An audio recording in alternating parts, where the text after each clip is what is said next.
Doberman Nationals. So all Doberman. And they all laughed because, like, if I said a statement to Rottweiler, people said Rotties have lead butts. You guys all know exactly what I'm talking about. The helper gets a bite and the butt drops and the helper. Ugh. So it's not all Rotties have lead butts, but you would know the example. So Doberman people understand the example. If I'm like, the problem is never getting Doberman to bark. The problem is getting them to shut up. I mean, shutting up is the big problem with Doberman because they like to talk a lot. I would not use a prong because sometimes that loads on the Doberman. I use a slip collar. Quiet. And they're, you want air, quiet. I put them back down, good quiet. With Rotties and Shepherds, I use prong. Quiet, because they can cap a little easier than Doberman. It depends.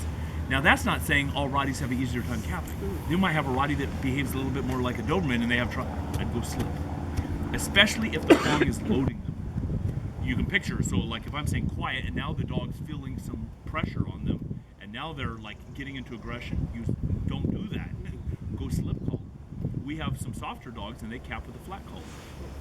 You know, or a first saver on a dead ring. So it really depends if I can get them to cap without conflict. My Dogtra e-collar goes 0 to 127. My female Arna is always at 127. There's never one time less, and all you see her do is this. She's just a super tough dog. I don't know. My Malinois female that was out here, she was always at 35. Arna's father Arna's father Arno was always at 127. It's just they're a little bit tougher, so they can handle the prong. Quiet, bam, bam, and they're just staring at the guy as I'm putting the pressure on him with my left knee. They're saying quiet, quiet. If people saw that, they're like, he's harsh on the dog. It's a tough dog. All they do is this. Yeah. They don't care. They don't care. He's not even. It's not like I'm being hard. That's why when people say, "How hard should I correct?" I mean, to me that's a crazy question because Depends on your dog. it's soft dog. I would never do that to.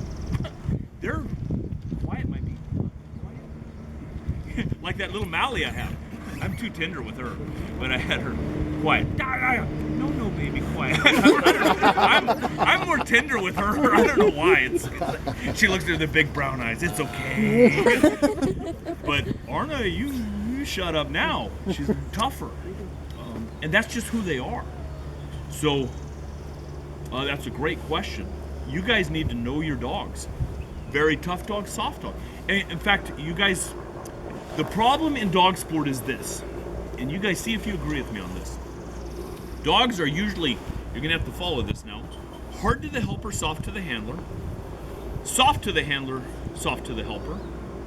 The best combination is hard to the helper, soft to the handler, and that's rare. That is real rare. You guys follow that, right? Mm-hmm. Usually they're a tough dog and tough to the helper. I mean a tough dog. Or they're a soft dog, a little bit softer, and they're soft to the helper. You know, like they want to do the right thing. If you find the dog that's hard to the helper, but soft to your commands, where you use like a level 15 on, that's the gem. And they're 1 in a million. I never have those dogs. When I see people have those dogs, I'm like, that's a great dog. Because all the owner has to say, you don't have a lot of conflict. They're actually pretty tender to you. But that's rare. Many times people say, my dog's soft to me and hard to you. Soft to you. They might think they're soft, but they're not. That's my example. Almost like Lisa's dogs. With hard to the helper? Yeah, like Ozzy's really hard to deal with, but they're super soft. I don't know Ozzy's personality. So after you have a dog up there in high drive like that, He's always soft. He's soft.